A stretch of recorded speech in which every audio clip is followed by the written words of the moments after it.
Hey everyone, welcome into the Ben Maynard program. Thanks for being here. Just a reminder before we get started, this program is available on multiple podcast outlets, Apple Podcasts, Amazon Music, and Spotify. There are multiple other options to choose from. If you simply search the Ben Maynard program, you'll see those options. As you know, I like to steer everyone towards Buzzsprout because that's where my website is.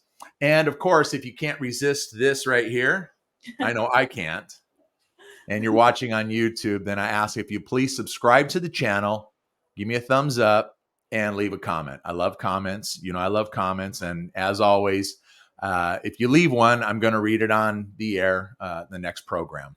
Last but not least, follow me on Instagram, simply Ben Maynard Program. So plenty of ways to take in this show for your dancing and listening pleasure. And with that, I'll quickly recap the last episode. That was my buddy Spaz. We did our Journey Top 20 songs, and it was a ton of fun. We had some good response on it. We're still getting good response. We've had some really good comments on it. And Spaz is always fun to have on the show. But I don't want to take up too much of my guest time because you can see I have a guest today. And so we'll get into some more Journey Top 20 and Spaz later on. But right now, I want to introduce everyone in my audience to Ashley Tella. Hello, Ashley. Hi. She is, let's see. Oh, hey, how's that? Does that look good on the bottom of the screen for you? Good. Yeah. She is, she's a social, well, she's a mom. She's a wife. She's a mom, and she's I guess what we call, yes, because I'm old, a social media influencer. So I'm having Ashley on the program to kind of talk about that and kind of bring us old folks up to speed as far as what is a social media influencer. So Ashley, thank you so much for being on the program. I greatly appreciate it, and educate me. Cool. Thank you for having me. Super excited. It's so funny because everyone always New Age calls it a social media influencer. And not that I hate that word, but it's just, I feel like me as a human, I'm just trying to show my audience who I am. And if they want to follow along, they could. So I tend to go as a content creator because I don't want to ever make it seem like what I'm doing is so influential and stuff. I just truly want to bring my audience or whoever wants to follow along on this crazy journey of life. I have a crazy story of where I'm at today. And so what I do is I create content online, and I just started doing it for fun. I want to say maybe 6-7 years ago on YouTube. Mm-hmm. I have a husband. His name is Nikki, and we have two girls, Capri and Kalea. They are 3 years old and 6 months old, and they're literally our whole world. We started posting when we were probably early on in our relationship. We've been together for 12 years, and I've always loved watching families on YouTube. I don't know if it's weird or what, but it was just something that I genuinely love to do. And I was like, you know what? I'm just going to start filming my life. And I started to share my story with how we met. I have a lot of medical problems and stuff like that. So I started sharing that journey online. And I slowly started getting people that would tune in and just want to see what I'm doing in my day-to-day life. And it just kind of slowly started to grow from there. And I always wanted to stay authentic and true to myself. And I just started posting almost every day. And I was able to start working with brands and just kind of show what it's like to be in a relationship at such a young age. You know, my husband and I, we started dating when we were 19. And so we've had so many ups and downs, and we were very, I guess, very honest and open into the struggles that come with that. And, when I first started, I guess, being on social media, a promise that I made to myself is I always wanted to stay true to who I was and show the good parts of my life, the bad parts of my life, and kind of everything in between. And I think that's why I guess the people that follow me, I feel like they're literally my second family because I've shared so many intimate, hard, raw moments with them and kind of like let them into my life more than I would say the average person would do. But it's Right. something that I don't know. I've always wanted to be as open as possible and just show that life isn't always going to be so glamorous and so put together. I feel like in today's society, you follow so many people and their life literally looks perfect. And Yes. that's something that I struggled with, when I have people that I follow and there'd be so many times like, wow, like their life looks so amazing. Like, why aren't I there yet in life? Why don't I have this? And it's just like, I feel like we live in a time where everyone is always comparing themselves like to other people that they follow on social media. So a promise I made to myself is like, I want to show the bad parts of my life. I want to show the parts that a lot of people are afraid to show because I want to be able to be relatable. And I never want anyone who watches my stuff to feel bad about themselves or to feel like that the life that we have is not attainable. And to think that this is just something that we didn't work for. And yeah, I don't know. I feel like everyone has, their story. Right. Like everyone has problems that they go through in their life. And I think it's beautiful to share not just the good parts of your life, but the bad parts as well, to just relate with others and just to show people like, I don't know, I guess to like humanize me. Okay. So Let me yeah, stop. Let me stop you there for a second because there was something you said you want to be authentic and you want to be very transparent mhm, and show the good and the bad. yeah, And I think that's a very noble way to approach what it is that you're doing. mhm. Um, so before I get more into it, tell everybody where they can find you first, okay? Real quick. Just share that and then we're going to get right back into this. Yeah, I mean, I'm on Instagram, TikTok. I feel so old to be on TikTok, but I did join on there. I do, Yes. but I love it. I love like the community I've built on there. But yeah, you could just search my name, Ashley Tella, on either platform, and you could find me and follow our little family around and just Yeah. see us. Okay, so getting back to what you were sharing, Mhm, um I think that's an honest way to an honest approach to what it is that you're doing, and I have a lot of respect for that. um because yes, in society, and I don't want to sound like this old guy, that get off my lawn guy. yeah. But because this has really kind of been going on for many many years, where people felt like they had to keep up with the Joneses. Yeah. And um there's something to be said for when people post their vacation pictures or family outing pictures, whatever it is, on whatever social media platform they choose. And a lot of times it's Facebook or Instagram, whatever it is. um you don't it That's just a snapshot, and nobody knows what was going on 30 seconds before the picture was taken. Nobody knows what's going on 30 seconds after the picture is taken. And people just see that one snapshot and they think, oh, I want that. I need that, so Mhm. on and so on. And then a lot of envy and or jealousy comes in. And that, look, uh, people see a picture of a couple and they're on vacation somewhere and they look like they're just having the greatest time, but they might have just had the biggest knockdown, drag out fight 5 minutes before they decided to post for that picture. And they said, we got to put this on Facebook. We got to put it on our Facebook. We got to show everybody where we are, And Mhm. so I like the fact that you're very transparent with what's going on in your life, the ups and downs. Yes, yes. Thank you. Thank you. No, yeah, it's crazy. I feel like when I first started, I definitely went into it a little naive, and I was one of those people that was like, okay, everything has to look perfect. I have to Right. have makeup on every time I film. And I was in that mentality until I kind of noticed there was the few times I did go, without makeup, or I showed, things that weren't always so perfect. So many people were able to relate to that more. And that's, I think, when it clicked to me, like, look, like people, obviously it's really cool to, follow people and you could see their amazing trips and everything that they've been on. It's definitely a breath of fresh air. Like it's kind of like watching the news, right? You don't always want to see super realness 24/7, 24/7. Sure.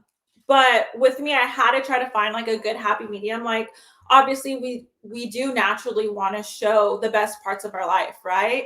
It's just natural and something that, in your mind, you're never like, oh, let me show, like, we just had an argument. Let me just put that online. So we're very on definitely what we choose to show. But within that, I definitely try to be as authentic as possible and Sure. definitely show the parts that aren't, the most beautiful, the most, I don't know, I guess accepting in society. And I feel like I didn't really deep dive into that until this past year. I've had, becoming a mom comes with a lot of insecurities and, your body changes so much. And that's something that I really had to, I guess, like accept and understand. And, going through like a small touch of postpartum depression. I feel like it was very hard to navigate on social media because, again, you constantly are in front of, seeing these people that look so perfect all the time. Right. Whereas like I'm here, a new mom, my body looks completely different, where it's like I'm battling with those insecurities. Like, does anyone want to see this? Like, why am I going to, like, in my mind, why am I going to post this? Like, I feel the ugliest right now. Like, who wants to see this? And it wasn't until, I gave birth to our second baby that I truly fell in love with my postpartum journey, how my new body is, and Right. just, loving that, this body housed my two favorite people in the world aside from my husband. It's like I should give myself a little bit more grace and give myself a little bit more love and power. And, being a mom and being a parent is such a beautiful thing. And that's something that we shouldn't hide from. So I feel like being a mom brought out a new part of me where it's like I truly do not give a F, honestly, of what I share now on social media. Because if I look, not in the best shape, if I'm not wearing makeup, it's totally fine. No one's gonna, at the end of the day, no one's gonna be like, wow, like Ashley didn't look the best in today's video, like, and not want to like feel related to, I don't know. Do you get what I'm saying? Yeah, no, I know what you're saying, and it's funny. Look, and I saw this one video. Catherine showed Uh-huh. me this one video of you, and you were in the kitchen, and you had the baby on your chest, or no, Uh-huh. you were holding the baby, and Uh-huh. you're cooking, and you're running around the kitchen all over the place, and you're holding the baby, and you were showing basically that you can get all this done. You just have to have the right mindset for it. And don't let the fact that you are a mother and you have kids at whatever ages they are stop you from being everything else that you are in regards to a woman. Yes. And so, because I mean, not just for women, but parents, period, especially newer parents like you and Nikki, they use their children as an excuse why they can't do this, do that, go here, go there, see this person, see that person, or whatever the case might be. Mhm. And you were kind of just showing, look, and it was only, I mean, it was only in the kitchen, it was at home, but you were showing, look, my kids are not an excuse. They're not my excuse to not be able to do things. You were out doing all kinds of housework and everything else. You're just holding the baby, and it was kind of a breath of fresh air. I know. And I feel like becoming a mom, I've realized, you have, I read a quote somewhere. I don't remember if I'm saying it correctly, but you have someone's childhood in your hands. And that really stuck with me. So it's like, not that I don't have time to just sit there and, feel bad about myself or, not like my postpartum body and stuff, but I need to truly love myself so I could give my children the best childhood that they possibly can have. It's like Okay. these are their prime years growing up. Our daughter's 3. She's starting to really discover the world, understand, remember things that's happened months ago. And, like I was saying with my first one, I was when I was having my first baby, after I had her, I did go through like a phase of postpartum depression, and I never wanted to really do anything. I was really depressed about how like my new body looked. I feel like it was such a huge change for anything, and not that I didn't expect it. I knew motherhood was going to be hard, and my husband and I, we were trying for years to get pregnant, and we could get into that later, but We are. it was it was hard for us to get pregnant, and that whole journey in itself was crazy. And I feel like in the mindset that we're like, okay, we're ready for kids, we're trying. So going into it, I was like, you know what, I'm gonna rock motherhood. Like, we're ready to have kids. And it wasn't like a surprise to us. And it was. Once the baby got here, it was so crazy, and it was our life flipped upside down, but in the best way possible. And going through that as first time parents, it really affected me mentally, and it was something that I had to learn and grow from, and learn to accept myself and love myself and stuff.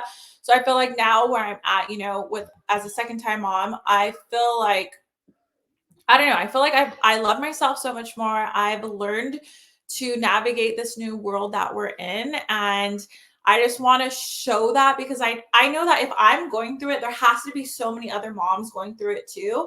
Yeah. And I feel like postpartum journey type thing is not talked about enough online, and I feel like that part of motherhood is never shown online, because it is hard, it is messy, it is very vulnerable.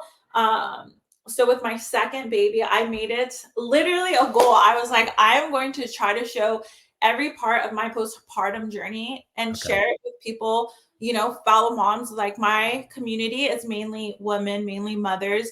And I want them to just be able to relate with me. And when I started being very vulnerable and open during this journey, I feel like that's when I've received the most feedback, like positive feedback, Okay. allowing other moms to see like, wow, I'm going through this exact same thing. Like, I don't feel alone. And I feel like that's what I needed with my first baby, because I was not following anyone that ever shared this part of their life on social media. So I was always thinking in my head, like, wow, am I doing something wrong? Like, why am I feeling like this? Why does my days look like this and no one else's days? But it was just simply because no one was really sharing that. And it wasn't the cool thing to do on social media, like every picture had to look perfect. Everyone's feed Yeah. had to look like aesthetically pleasing.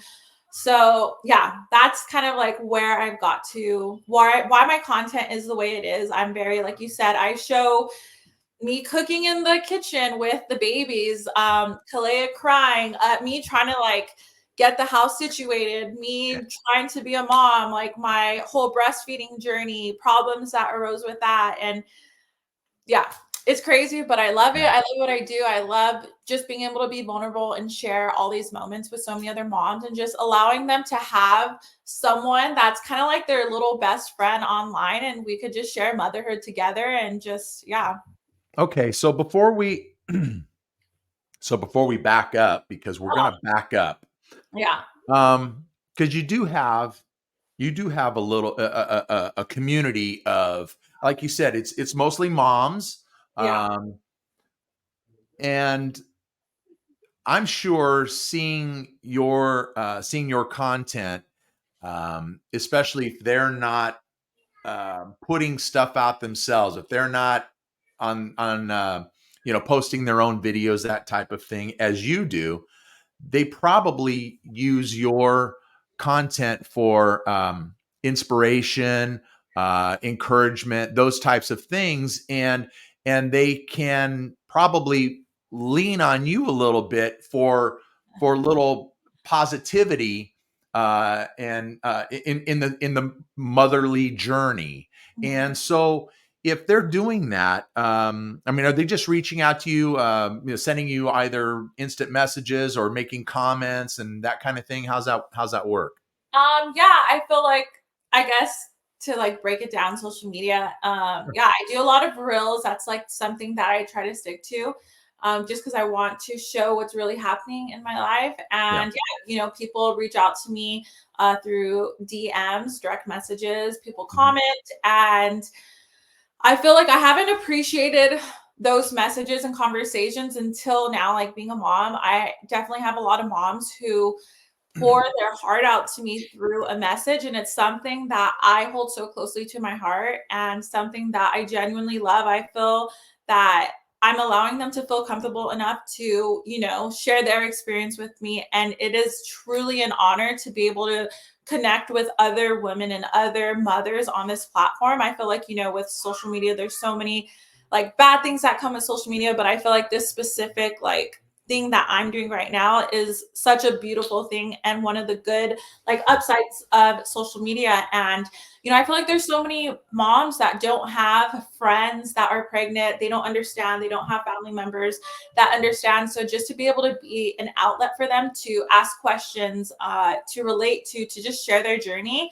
And for me to always, one thing I always tell them is, I'm always here if you ever have questions, if you need help, if you, just want another mom to talk to, because motherhood is, I feel like we're all in like a special secret club when you become a mom, and you can't relate to that until you are a parent, and I feel like there's so many, like, I don't know how to explain this. Like, I feel like before I became a mom, not that I had different views of like what a mom was, and I never gave grace to my other mom friends, like, because I wasn't in that space. I truly didn't understand. And so now that I am a mom and I'm able to like relate with other moms and just be a friend, that's like my favorite thing about what Okay. I do, I guess, is just being able to be there for them, being able to be another fellow mom that they could always count on, talk to, and share my story with them as they're sharing theirs with me. And yeah, I don't know, I love it so much. I love just connecting with moms on here, Yeah. and I love it. That's that's great, and so do you think, or I shouldn't say think, but do you ever receive any negative comments, any negativity? And if you Oh, do, how is it that you deal with that? yeah, definitely. Obviously, we're in an age of, there's so many people online and everyone has opinion, and And there's that. always at least one troll out there. Yes, exactly. And we're in Yeah. the age of like, yeah, I guess internet trolls. And I will say for the most part, the feedback I always get is positive. But whenever Okay. a video does go viral, it gets in front of eyes that don't follow you, that don't know your story, and they're always going to have something bad to say. Like at the end of the day, you're not going to be able to please everyone. And this was something that was actually very hard for me to kind of get used to. I mean, I feel like you definitely, if you're going to post on social media, you have to have tough skin, because there's Yes. so many eyes watching. There's so Yes. many people that are going to judge you and, think you're parenting the wrong way, or you can't do this, you can't do that. And in the beginning, it was very hard. And my husband is actually the one that's kind of like allowed me to see, like, Ashley, you can't listen to, those people. Like 99% of the time, the same people that are saying the mean comments, they will never say that to your face. They're hiding behind a keyboard, and they're usually people that don't even have kids, that just want to say their opinion, which is fine. That comes, with what I do and stuff. But yeah, I would say whenever a video does go viral, it gets in front of so many people's eyes that don't follow you, that don't know what you're doing. And that's when I do get, I guess, the most hate comments, but it is very rare. But yeah, that's when I get it. And it's definitely hard,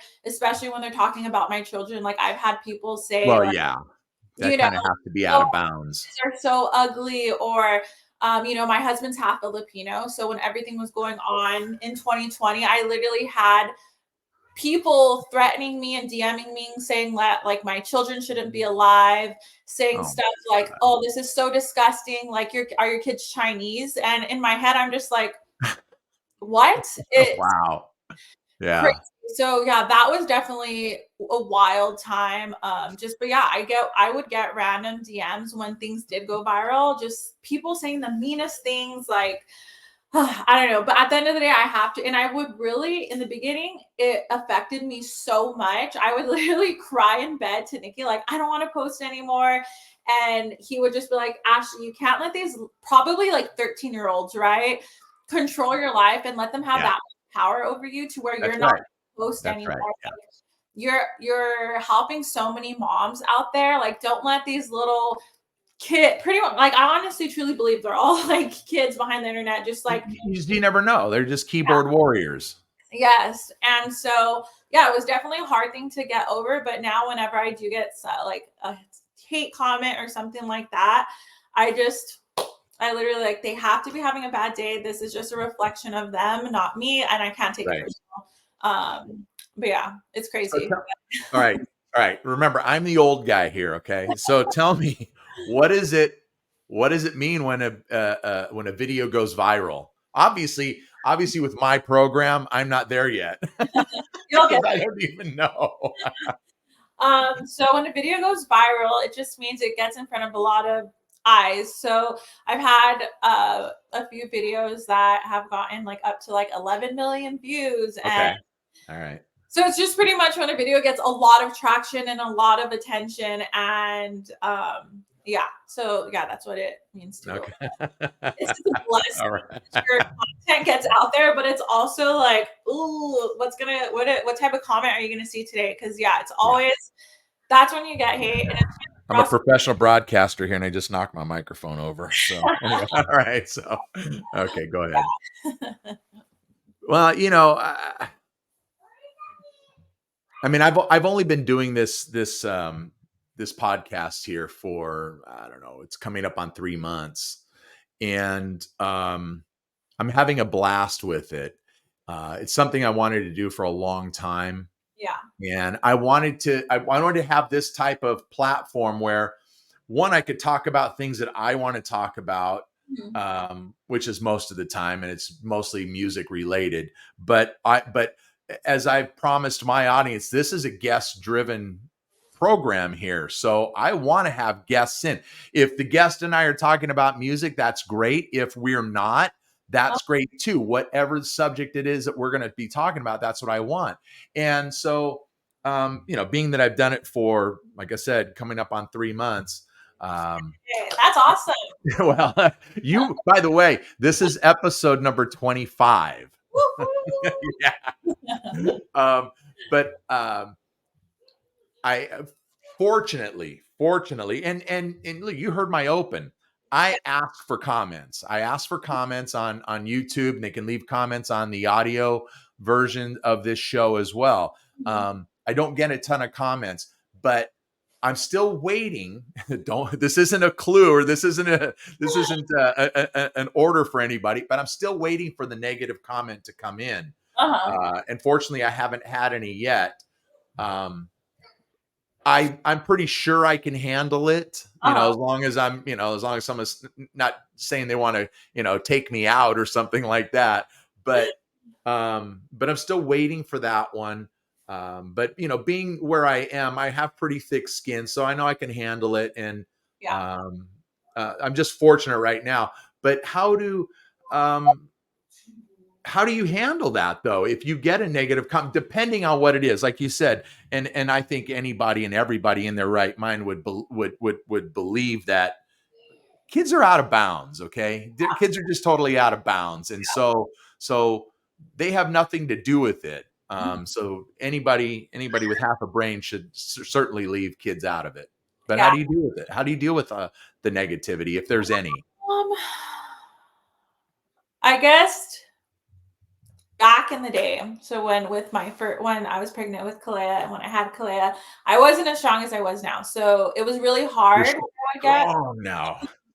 Yeah, I'm very, confident in who I am now. Yeah. And, being a mom of 2, I love this journey that I'm on, and I feel like no one could take that away from me. And I feel like me showing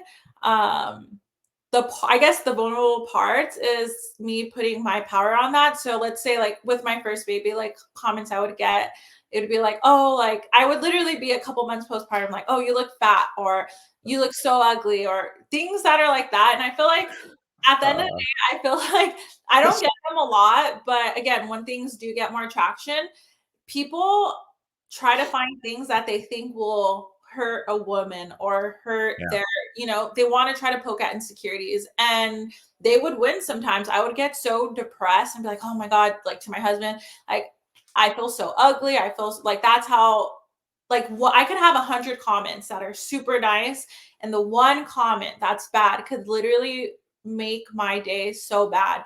And yeah, it would really mess with my mind. And I just had to learn that, these people, they are most likely people that don't know who I am, don't know my journey. And they're just, I feel like, they're just there going on to random people's pages and just leaving hate.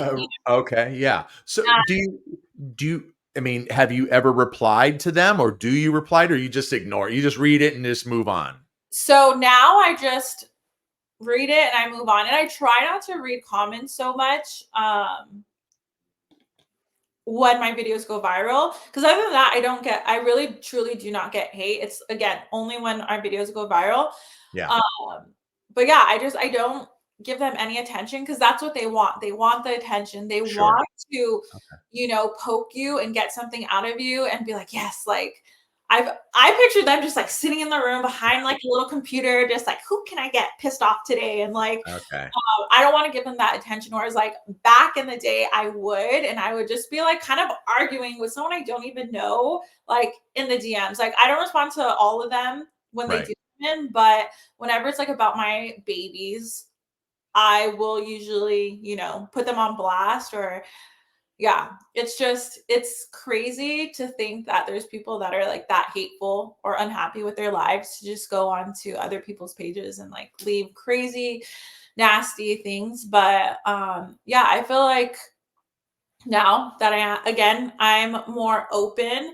Yeah. So they can't, like, how do I explain this? So like if back in the day, like I was saying, if people were to leave any comments, they would try to hit at things that they think would take me down. And I feel like the beauty in what I do now is I'm vulnerable. Yeah, I am posting videos where I'm not wearing any makeup, where I don't look the fittest, where I'm breastfeeding, where I'm doing something that I'm not looking my best. And I feel like there's power in that, because no one could take that away from me. No one could be like, oh, you look ugly. I'm like, yeah, I don't look the best right now. And that's the beauty of this, like, and so I feel like me being more vulnerable and me being more open and showing the parts that aren't the prettiest, that is normally what people show on Instagram.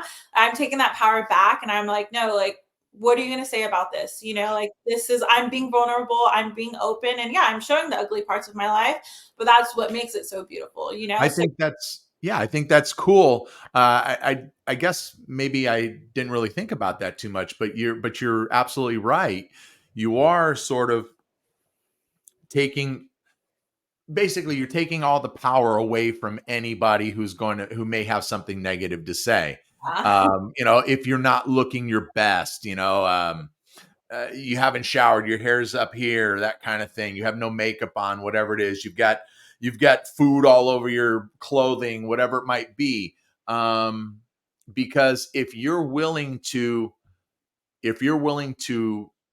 put that out in the world hmm.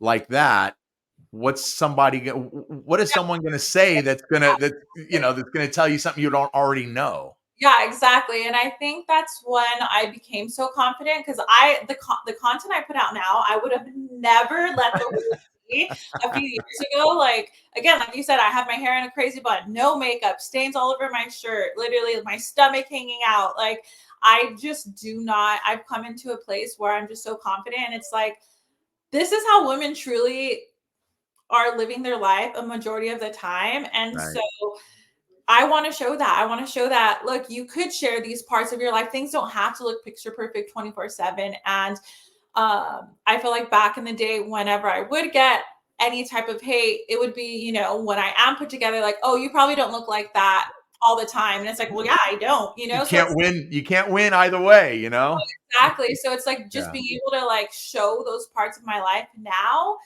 People, there's not that much to comment on, because they could see like I'm not, whatever you say to me is not really going to get me down, because I'm already putting all of this online for people to see. So I'm secure with that, Yeah. like I'm secure with how I look, even when I don't look my best.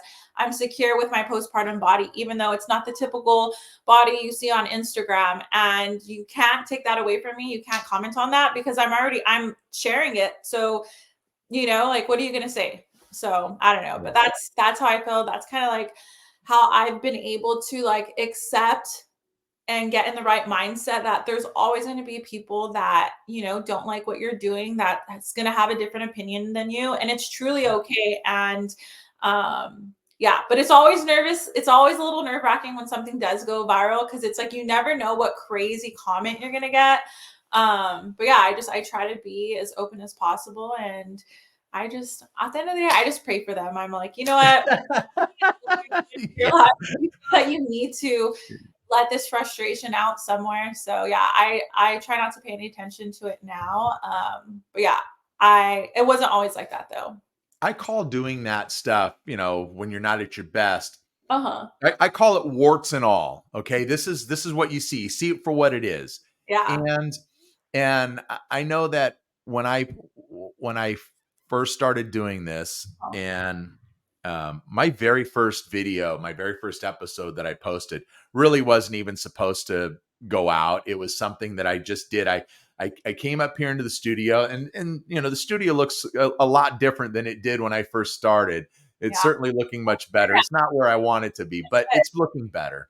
Yeah. And I sat at my desk on the other side of the studio, and I just hit record, and I'm talking into the microphone, and I'm trying to play some music, and I had no clue what was going on. But I'm just talking off the top of my head because I'm just testing all the equipment out. Well, nonetheless, I play it back. It's god awful. All right. But I thought, you know what? I'm posting this anyway Yeah. because I want my audience to see, that this knucklehead that knows nothing, and where he starts and then where he takes the show to.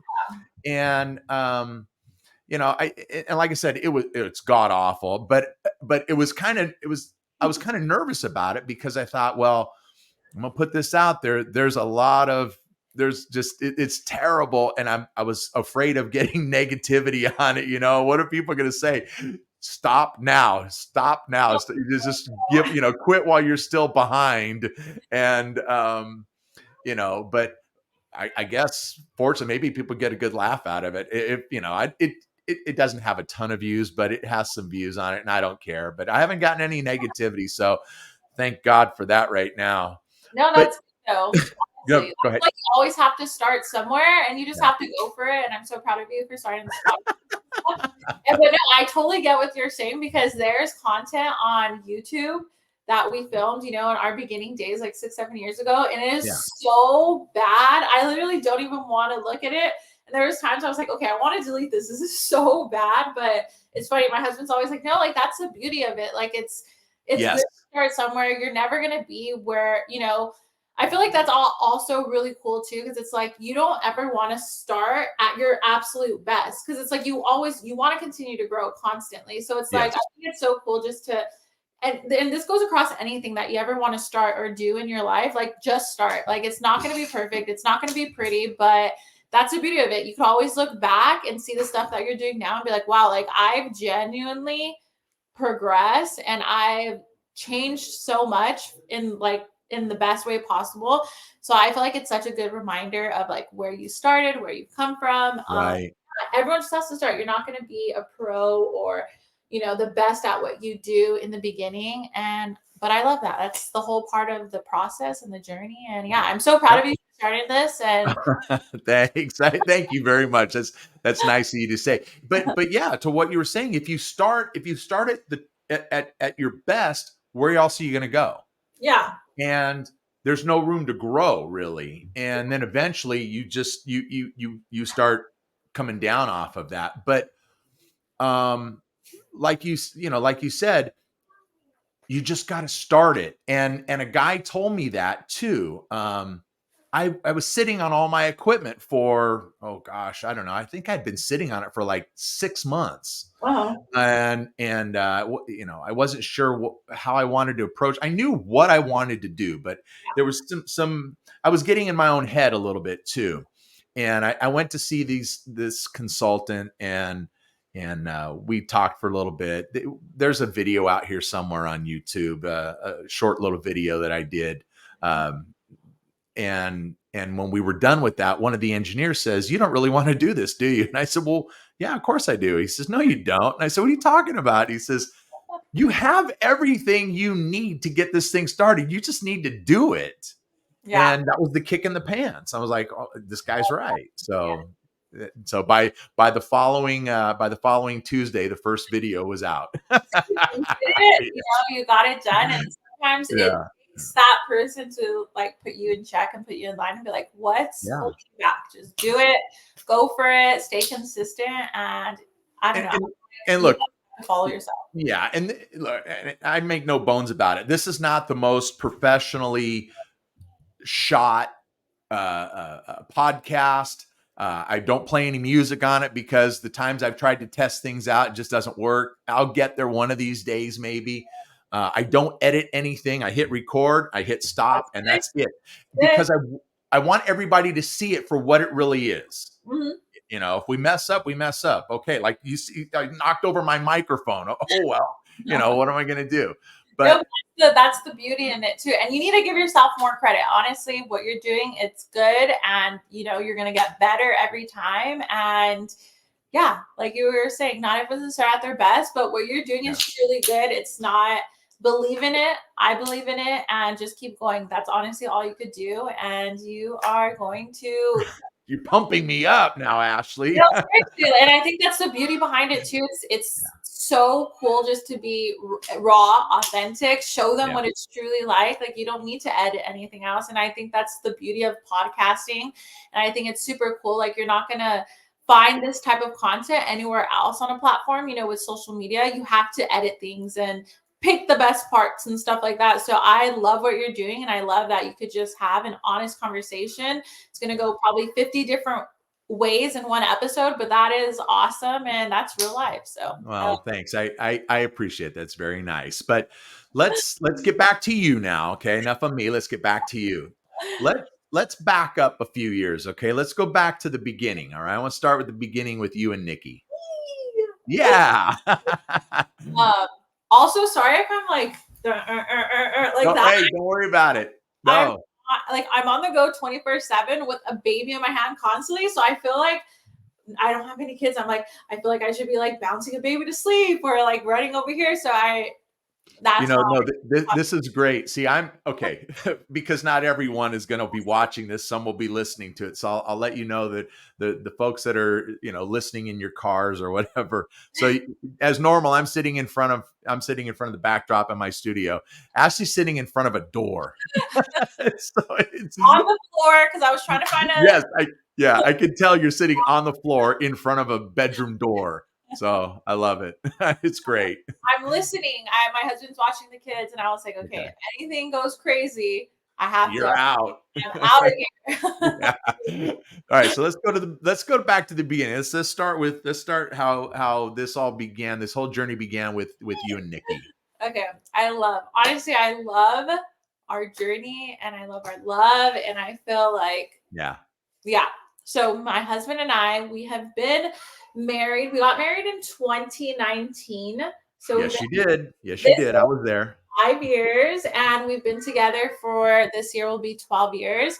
Yeah. We started dating a year after we graduated high school. And it's so crazy too, because we both went to a private high school, and private high schools are very small, but we didn't know each other in high school, which is so wild. But we had the same group of friends, which is how we connected after high school. But long story quick, one of my best friends introduced us, and we started. I had just came out of a dumb high school relationship, and I was not looking for anything serious. And so when Nikki, I'll give you a little backstory. So I wasn't. Wait, first, aren't all high school relationships dumb? Yes. Yeah, they are. Okay. I wasn't like, Nikki was a footballer and he was prom king, the typical all-American, like popular guy. And I was the complete opposite. I went through like a crazy, it's called like scene phase, where I was like, I don't even want to get into that, but I was not popular in high school. I had friends, but it was a completely opposite life then. Sure. He was a soc and you were not a soc. Yes. Yeah. Okay. All right. I'm in your camp, by the way. Okay, I wasn't a soch either. And so it wasn't until after high school where I started, I guess, blossoming, as they would say. And yeah, we started hanging out, and I didn't want anything serious, and he ended up falling in love with me.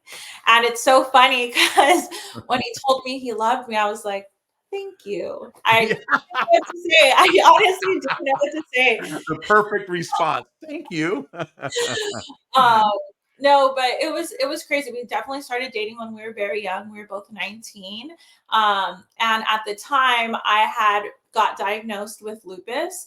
So I didn't want a relationship because I was not mentally right. I feel like I was dealing with a lot of health issues, and I'm someone that I care about, like, I'm someone that never wants to put my problems onto anyone else. Like, Okay. which could be a good thing and a bad thing. So Yes, I was that's like, I'm right. not going to bring this boy into a relationship with me and me have all this. I felt like I had baggage, right? I was always, in and out of the hospital, having surgeries, just not feeling the best. And I opened up to him, and he has stuck by my side ever since. And he's amazing. He's got me through some of the darkest times of my life. And I truly appreciate and value him as a person, as a friend, and now, the father of my children. But yeah, we definitely, went through a rough patch when we were younger. Again, we're 31 now. So we went through our whole 20s Because growing you're so old now.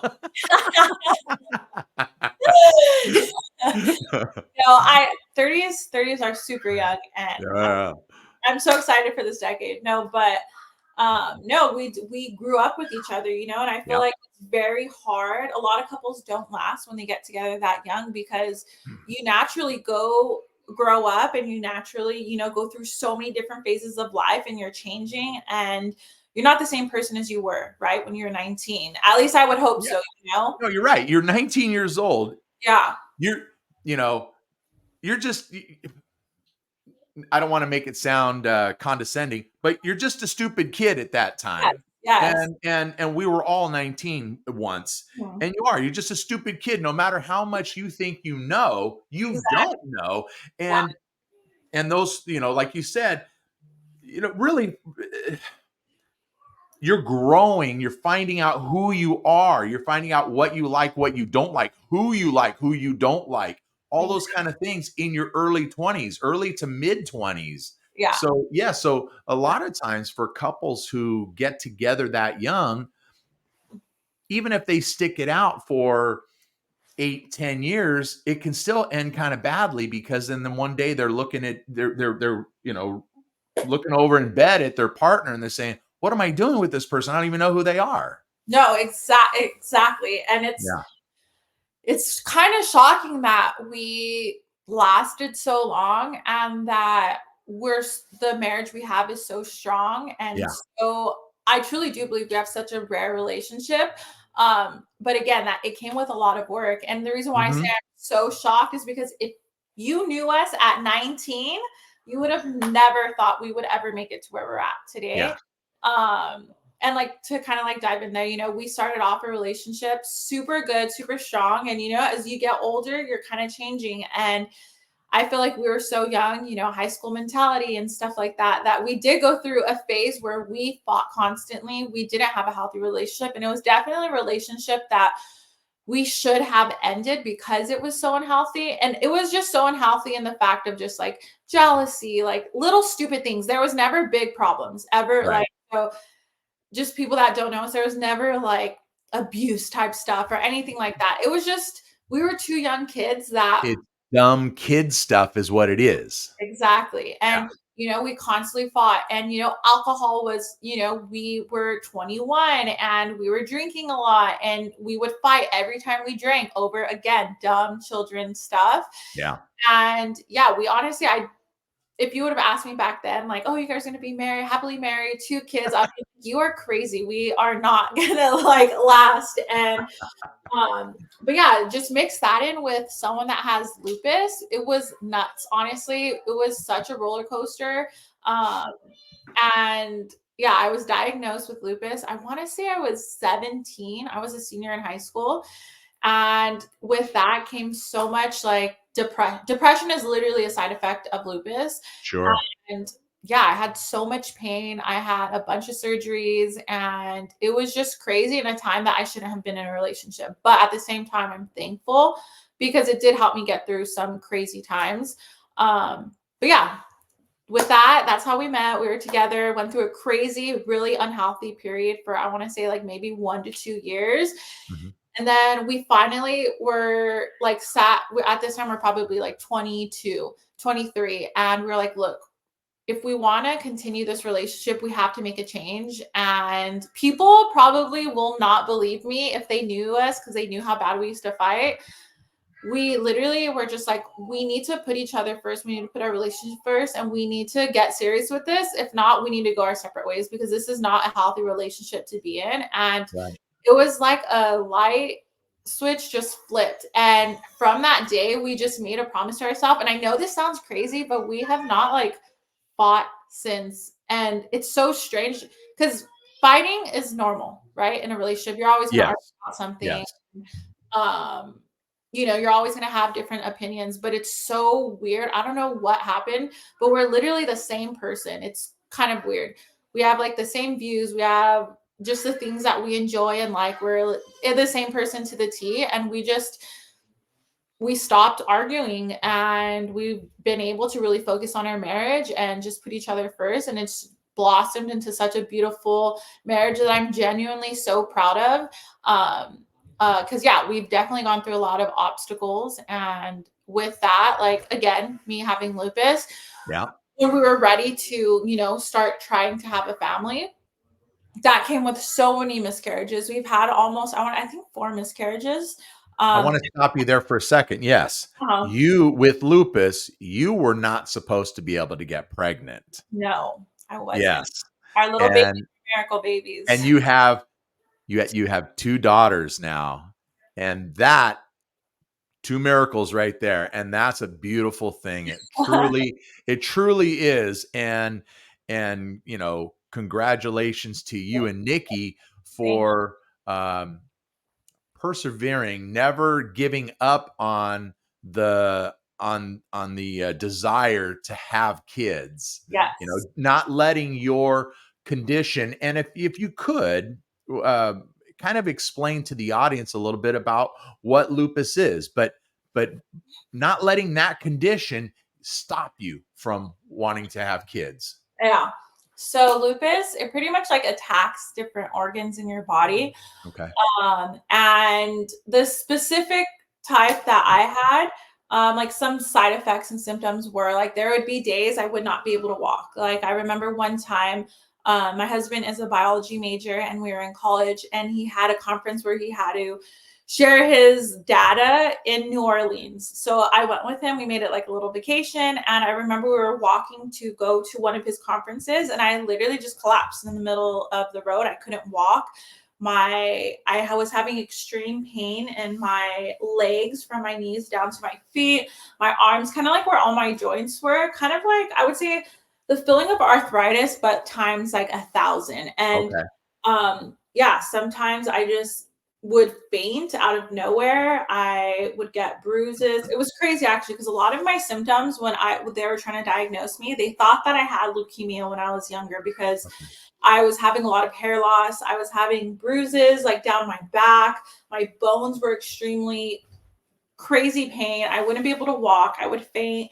And yeah, so it was a really long process to get diagnosed with lupus. And once I was on the right medications and stuff, things started getting a little bit better. But no, yeah, there'd be times that were so scary. And so I remember that time specifically because he had to be somewhere and it was a huge, conference for him to Sure. graduate college. And it was just a scary time. And I had to be willed to his conference. And yeah, so that's just like a little of what my lupus was. So it's for me, it's really a lot of pain in my bones, a lot of um like outside, I guess, things that you could see. Like I would get a lot of rashes. I would get, the typical within lupus, you get like the butterfly rash, which is a red rash that happens on your face when you do have certain flare-ups. Um, Okay. and yeah, so it's just something that I'll live with forever. And luckily, crazy miracle. My lupus is dormant at the moment. So dormant is pretty much I'm not having any flare-ups. I'm doing pretty good. And it's been like that for I want to say like 4-ish years, 4 to 5 years, Right. which I'm super thankful for. And yeah, but with lupus, it's very common to have a lot of miscarriages. And that's something that I wasn't, when I was diagnosed at 17, I did not have, becoming a mom on my radar anytime soon. It was So just something you did. Yeah, it was something you didn't think about. So you yeah, weren't, yeah, it exactly. wasn't a concern. Yeah, and until, my husband and I started trying to start a family, um, that's when I truly learned about it and truly was like, okay, wow, there's a huge possibility that I might not be able to have children.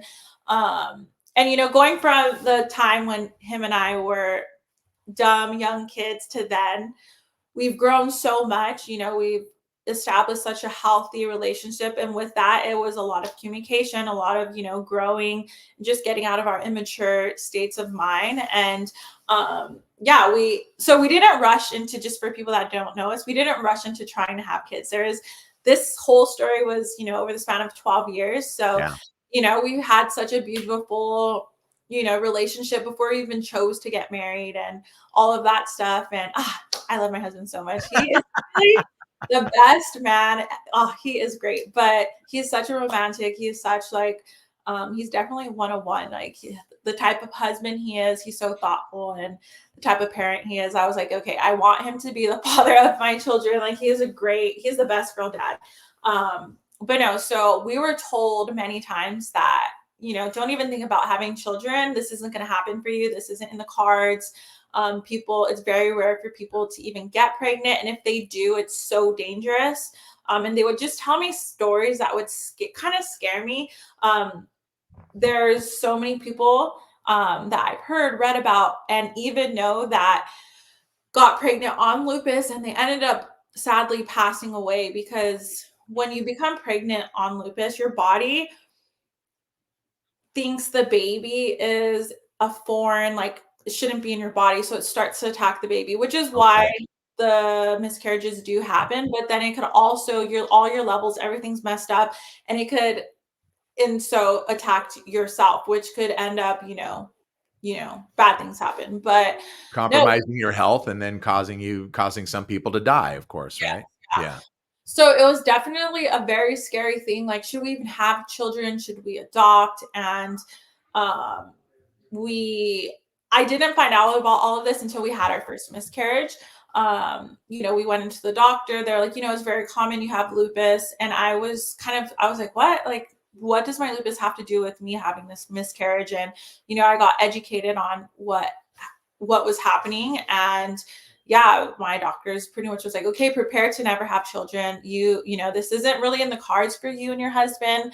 And yeah, that tore me apart. It made us lean on each other even more. This is something that, we really wanted. And we were like, we're obviously huge believers in God, and we prayed to him all the time. And we knew that when it was our time, it would be our time. And it was so crazy because I got into a place with my lupus where it did become dormant. So not that it was safer to have children, but I don't even know how to explain it. But I was in an area where I wasn't that afraid to try to get pregnant Okay. because of where my health was. And yeah, but yeah, we ended up having 3 more miscarriages after the first one. And after we had our 4th miscarriage, we went in to go do IVF.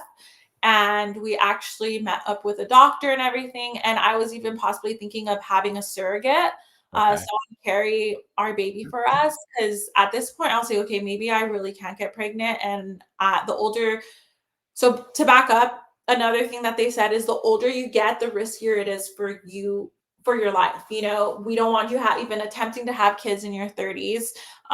It's very dangerous with someone that has lupus. And yeah, so I thought that I would have to have a surrogate. And it was crazy. We went in for our IVF appointment, and they did like a procedure where they flushed out. I don't know exactly, because I don't want to I'll say kind of what it happened, but I don't know the exact term, and I don't want to mess it up. But they flushed something out of my uterus, Mm-hmm. like with some liquid to truly see, like they needed to scan my uterus and see if it's healthy enough to even have to go through IVF. So we did that, and I personally think it flushed my system out, and whatever was causing me to not have a baby allowed me to get pregnant, because then I ended up getting pregnant naturally 2 months later. I was Which, just going to ask how long it was after that. So 2 months. yeah, and so we didn't have Great. to do IVF, and but when I did get pregnant, it was obviously a very high risk pregnancy. So I had Right. to see a high risk doctor. They monitor it. They monitored her very closely, and I think I was like 2 months, and they said the baby's not going to make it, so you're going to have a miscarriage. It's going to be a miscarriage, and the reason they said that was the levels that you have in your body when you do have a miscarriage, I forgot the exact terminology, but they're extremely high. So when they Okay. took my blood, when I went, because I had to give blood every 2 weeks to monitor the pregnancy. So it was a super intense um pregnancy. I was literally at the doctor's almost every single week, like monitoring. So Right. during one of the blood tests, my levels were extremely spiked of what shows up when you have a miscarriage. So they thought I was going to be having a miscarriage, or I'm in the process of having a miscarriage. So they put me on, oh, my husband, he's a scientist, so he knows all the terminology, but they put me on a medication where you take it vaginally, Okay. and they're pills. And so I was on it, I want to say for a month, and that's to keep the baby from having a miscarriage and to coming out of you. So I Wow. was on that for about a month to try to keep try to keep the baby in me as long as possible, and to keep the pregnancy like going. And Sure. it worked. Yeah, it was crazy. It was a very intense process. At like 5, 6 months, I had to be hospitalized because um, they thought I was going to give birth.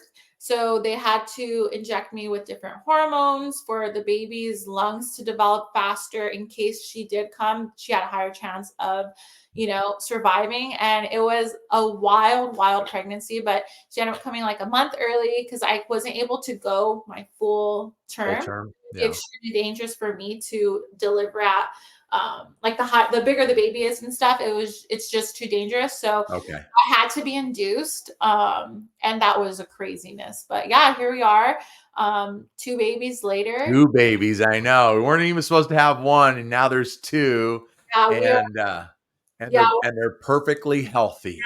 so healthy, Yeah. crazy. We were recommended not to have a second baby, but I just felt it in me that I could do this, and if it was going to happen, it had to happen now, Yeah. before I turned, 30. And yeah, we have 2 babies. They're so healthy. I'm so thankful. And, I'm so thankful that I didn't listen. Not that I didn't listen to the doctor, but that I believed that I could. You were in tune with your own body. Yeah. Your body was actually telling you, "It's gonna be okay. We're gonna do that. If we're gonna do it, we're gonna do it now, but it's gonna be okay." Yeah. That was your body telling you that, and I think that's great when we can be in tune with our bodies, not to go against what a doctor might say or not believe what a doctor might say, but the doctors going on is they're basing their diagnosis and things that they tell you. They're basing it on science and Yeah. not your actual body. Yeah. You're the one that's wearing all this, so Yeah. know. And it definitely was scary because, again, my husband is a scientist and he's very science based, and like he was scared. And again, me too. I have my degrees in biology as well, and so it's like we knew the risk, but I think us wanting to have a kid, and obviously going into this, it wasn't like we were just blind, like, oh yeah, let's have a baby, even though the doctor is saying not to. Like, we Right. were very like, okay, what's the healthiest option we could do? Like, I'm at the healthiest point. Like, we didn't try to have a baby when I was like in the prime of my lupus, when I was having crazy flare ups. That definitely would not have been a smart decision. So I waited for my lupus to be dormant for a while. I, was trying to be the healthiest version as I can be. And I was weighing out, the options. And it wasn't like 100% like, oh, something's going to happen to you, but it was a huge, like, if you do have this, expect to have a miscarriage. But to Sure. me, I was like, if I already had 4 miscarriages and each one was very painful, very sad, but I feel like the hope of having a child kind of surpassed those feelings, and we wanted to try one more time, and miracle happened. We got pregnant. She's healthy, beautiful, and yeah, I'm thankful that we listened to, ourselves and we went for it. But my husband does have a vasectomy, so no more babies. No more. We're done. No more.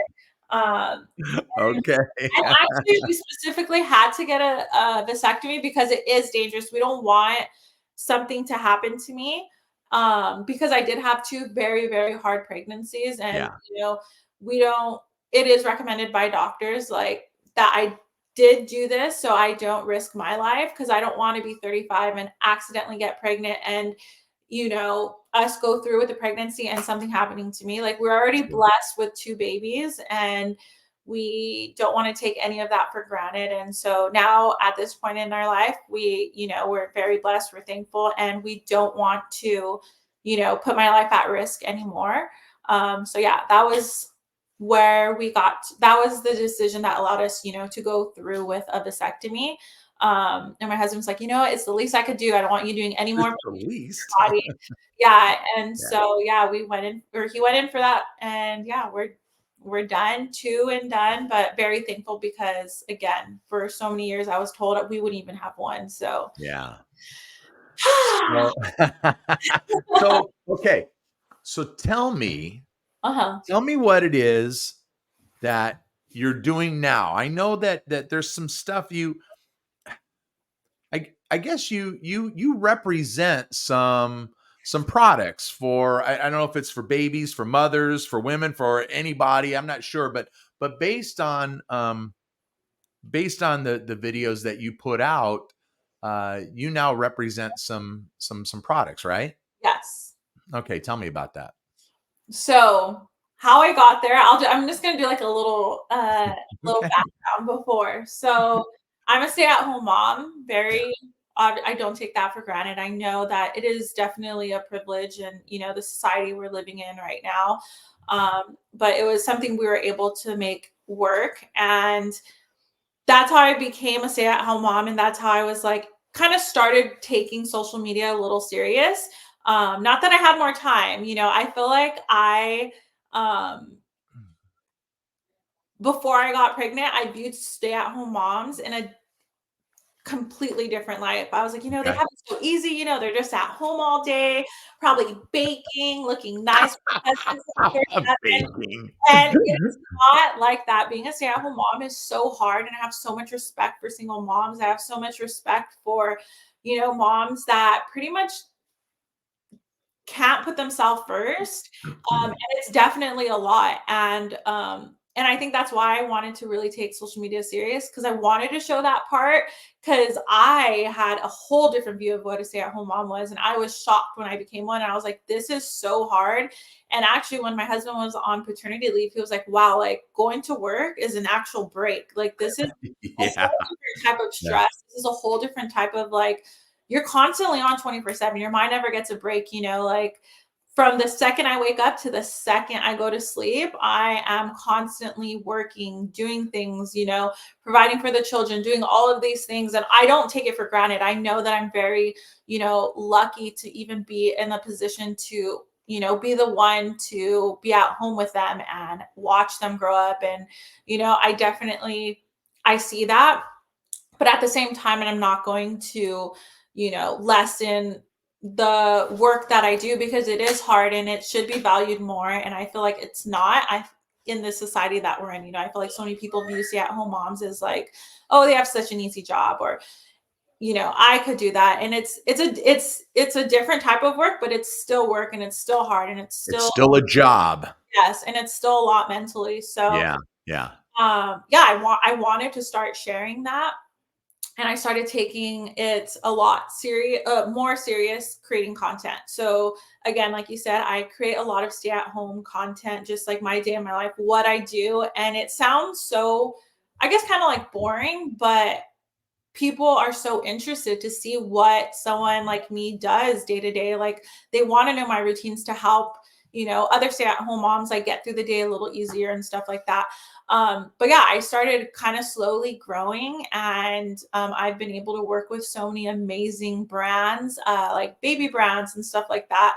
And I'm so thankful for that. And with social media, just for like, I don't know if you know, but I'll kind of do a little breakthrough of what it is. But the world we live in is crazy. So social media is No so huge kidding. nowadays, and a lot of companies and brands are going to social media to promote their products instead of commercials. Back in the day, so many people watch TV, and uh, Right.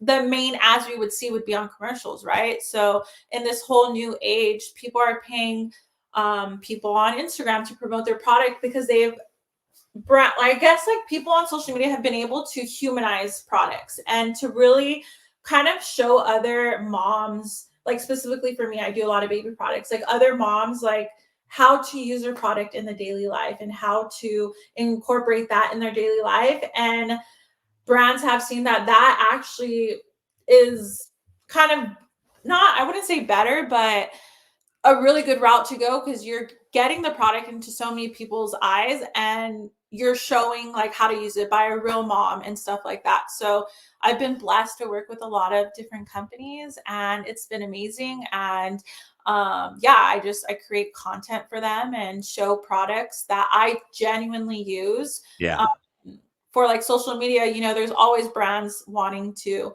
send you things or do things. And I actually do not work with every brand that reaches out to me. Either Okay. one, I don't believe in the product, or if I tried it, it wasn't really a fit with me. And something, I told my husband that I take a lot of pride in is I don't want to be one of those moms on social media that gets paid for every product, and that's the only reason why I'm showing it. Like I don't want to waste other moms' money, like I know we live in a Sure. busy society right now, and money is tough for a lot of families, and I only want to promote things that genuinely work for my family, that work for me. And so yeah, I don't take every brand that comes my way. I want to try to share things that I really use, that really work. And I think that's why I've been able to build a community that truly trusts my word, because I'm not like, you know, I'm only promoting things that I genuinely believe. Right. You're not shilling for just anybody who sends you product. Exactly. And like you said, you're only going to use the products that you believe in, that you'll stand by. And there's something to that. You have a reputation also. And if you recommend a product that you don't believe in, somebody pays for it, somebody buys it, and then they're completely dissatisfied as well, then why are they going to believe what you have to say the next time around? No, yeah, for sure. And I feel like with that too, is always comes like being a mom and products and stuff like that. Not what's going to work for my baby might not work for your baby, but I Right. want to try to be as honest as possible, and share things that can help motherhood a little bit more. And being a stay-at-home mom, I'm trying to navigate that world and try to make my life a little bit easier. If there's products that come along that could save me 30 minutes here, 30 minutes there, those are the things I like to promote. Because yeah, I want to make, if I could get something out of like what I'm doing, I want to help mothers make their life a little bit easier, whether that, like, whatever that entails. But Right. oh yeah, it's been a crazy journey, and I'm not crazy huge, um, but I'm very proud of where I'm at, and Good. I'm very thankful for the community I have. They're literally my second family, and they help me, get through some tough days, and they're always there for me. And I think of it as like we're just like a little community of moms just helping each other out. And I love that so much. But That's great. That is great. It really is. Yeah, it's truly great. Okay, so listen, tell everybody again where they can find you. All right. You're so sweet. I always feel so weird saying this, like, oh, fine, follow me on here. But no, if you are a mom or if you're just someone that wants to, see the life of a mom, I'd love for you to, join my little family. But on Instagram, you could find me at my handle is Ashley. So ASHLEYTEL. The last three letters of my last, or Ashley Tell. last name. And then on TikTok, it's just Ashley Tella. You can type in. But yeah, that's where it is. We have YouTube as well. We're taking a little break on that just because there's so much going on. But we are going to be back to posting our monthly vlogs, our weekly vlogs on YouTube very soon. So you can find us on YouTube at Nikki and Ashley Vlogs. But yeah, that's where I'm at. All right. Well, that's great. Look, this has been a real treat because it's enlightened me a little bit too. You've shed a lot of light. You shared a lot with me that I was even unaware of. Yeah. And being very transparent as I like to be and as you like to be. Ashley is Catherine's cousin. Yeah. And so we're a little bit of family here, but yeah. So my built-in uncle. yeah. So Catherine is my mom's cousin, but I view her as like my aunt. Yeah. But and this is something we've been trying to do this for a little bit, right? I know, motherhood though, I swear. Oh my gosh. You'd be blame it on your kids, of course.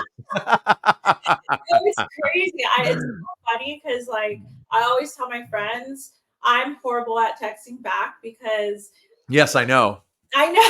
Which I'm so sorry. I apologize for it, but it's crazy. I'll call you out right here on my show. No, literally, because I will be texting someone and then something will happen with the baby. So I'll put my phone down, go do it. My mind's like thinking of 20 different things, and then I will forget to text someone back for days at a time. And my parents hate this because I do it to them too, and I don't mean to, and it's something I'm trying to work on. But yeah, I'm just happy we were able to jump on here and talk and just have a fun, healthy conversation. And no, I do.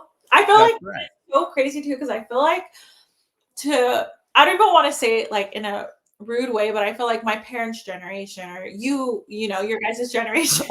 Yeah, come on. But I feel like you guys don't understand the whole social media, which is okay. I mean, you guys did not grow up with it. You don't. Yeah, you're right. And I feel like, we sometimes get a bad, rep and people think, we're just sharing all this crazy stuff and that it's easy. And I don't know. I feel like people have so many different views on it, but at the end of the day, I feel like there's so many upsides and good things to social media. And I'm hoping what I'm doing is one of them. And, I just want to help influence other moms and, help make motherhood a little easier journey. And, creating content for brands is definitely, I'm thankful. I never take it for granted. And I'm very blessed to be able to, try so many different products and, be able to make a living off of that and, get paid for that. But it is hard work and, it's a lot of work, especially having two kids. And I feel like a lot of people think like, oh, well, you just post, like, it takes like 2 seconds to film that video, but it's like, people don't understand what goes into it. Like I would just a little quick before you get off.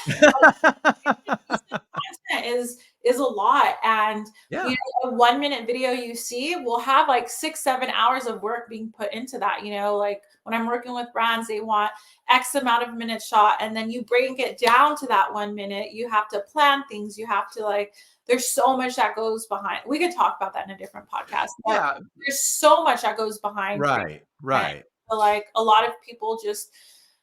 Some, going back to the hate comments, like some comments I've gotten in the past is like, oh, like being a stay-at-home mom is so easy. Creating content is so easy. And I just feel like it's something they don't understand. And I get that, but it's definitely a lot of work. Like, when you're working different jobs, you have set hours. Whereas like when you're like pretty much a freelancer on social media, you're working 24/7. Like you're working more than your 8 hours constantly working, and throw that in with being a stay-at-home mom. Again, I know that I'm very thankful to be where I'm at, but it definitely is a lot of work. And I hope to, open the eyes to others. And I'm so like, I give so much grace and understanding to the moms that have to work and do this. It's Right, hard, right.